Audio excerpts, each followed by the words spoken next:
Hi everyone, कैसे हैं आप सब। आज संडे है तो मैं आज लेट में उठी थी थोड़ा। फिर सुबह ब्रश करने के बाद सीधा अपनी स्टडी में लग गई। आज संडे है तो बेटा और हस्बैंड दोनों ही घर पे हैं, तो अभी वो लोग सो रहे हैं। तो मैंने सोचा अभी सबसे पहले अपनी स्टडी शुरू कर लेती हूँ। तो मैंने आज रीजनिंग का जो है कोडिंग डिकोडिंग टॉपिक वो यूट्यूब पे जो संदीप सर हैं इनकी क्लास अटेंड कर ली थी और मुझे इनका पढ़ाया हुआ अच्छे से समझ में आता है। तो मैंने उसके बाद काफ़ी खुद से ही कुछ क्वेश्चन सॉल्व करती रही क्योंकि आरओ एग्ज़ाम्स के लिए ये भी एक इम्पॉर्टेंट पार्ट है।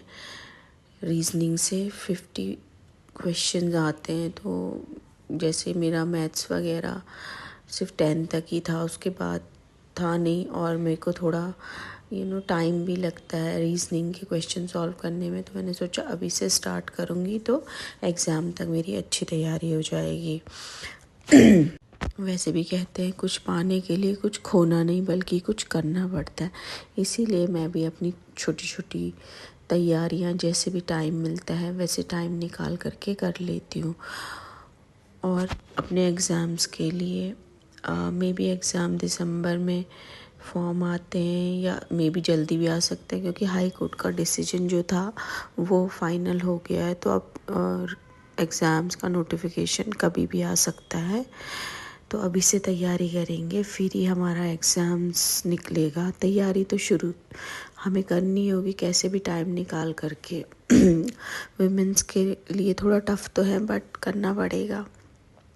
इसके बाद मैथ्स वगैरह करने के बाद मैंने अपना उत्तराखंड का जो टॉपिक है वो निकाला।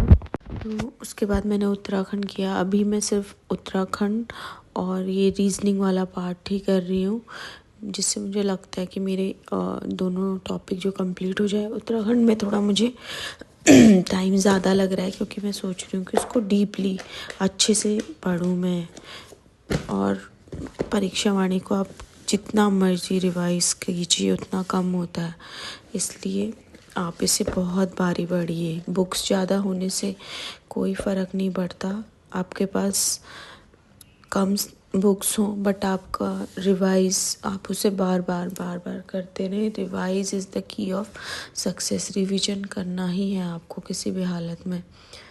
इसलिए आप अपना जो भी टाइम मिल रहा है मॉर्निंग में आफ्टरनून में जैसा भी टाइम मिल रहा है 1-2 आवर्स, कभी कम होगा कभी ज़्यादा, बट ये है कि निरंतरता आपके एग्ज़ाम में आपकी पढ़ाई में आपकी हेल्प करेगी। क्योंकि अगर हम डेली कभी कम टाइम मिल रहा है क्योंकि हाउस वाइफ हैं, कभी ज़्यादा मिल रहा है, जैसा भी टाइम मिल रहा है, बट कंटिन्यूटी निरंतरता होनी चाहिए।